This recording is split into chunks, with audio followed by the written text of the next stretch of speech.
Eto, mainit na balita mga idol. Gilas Pilipinas nilampaso ang Jordan sa closed-door tune-up game, 75-61 para buksan ang kampanya nila sa Jeddah sa isang panalo. Samantala, schedule ng Gilas sa FIBA Asia Cup silipin para sa mga hindi pa nakakaalam.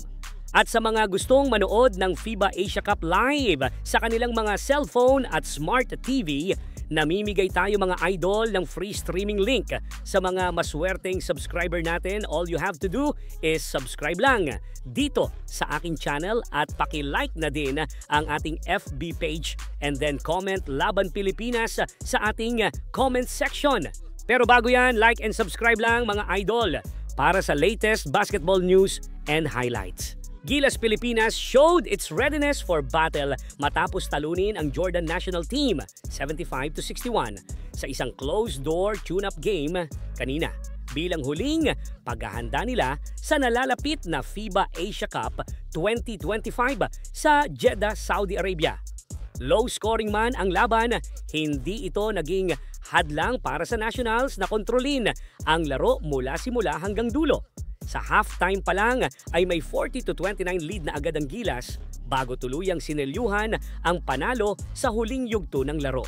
Ito na ang pangalawa at huling tune-up game ng Gilas bago magsimula ang kanilang kampanya sa Asia Cup kung saan unang makakatapat nila ang Chinese Taipei sa darating na Miyerkules. Malayo ang naging tempo ng larong to kumpara sa una nilang tune-up kontra Macau Black Bears. Nagtapos ang third quarter ng laban kontra Jordan sa 55-47 pabor sa Pilipinas at lalo pa nilang pinatibay ang abante matapos nilang tambakan ang Jordan sa final quarter 20-14. Ayon sa ulat ng Samahang Basketball ng Pilipinas o SBP, isa si Calvin Oftana sa mga bumitaw ng crucial 3-pointer sa fourth quarter para tuluyang i-deny ang bansang Jordan sa panalo.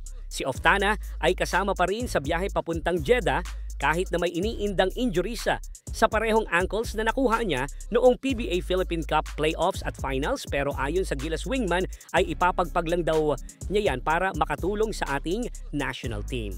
Bukod kay Oftana, tumira rin ng tres sina Kevin Kembao, Dwight Ramos at Scottie Thompson sa closing minutes ng laro. Base sa ulat ng SBP, solid ang ipinakitang composure at teamwork ng Gilas kahit wala sa harap ng home crowd at mukhang handang-handa na silang makipagbakbakan sa FIBA Asia Cup. At mga Filipino sa Jeddah, Saudi Arabia, todo ang suporta sa ating national team para sa nalalapit nilang laban sa FIBA Asia.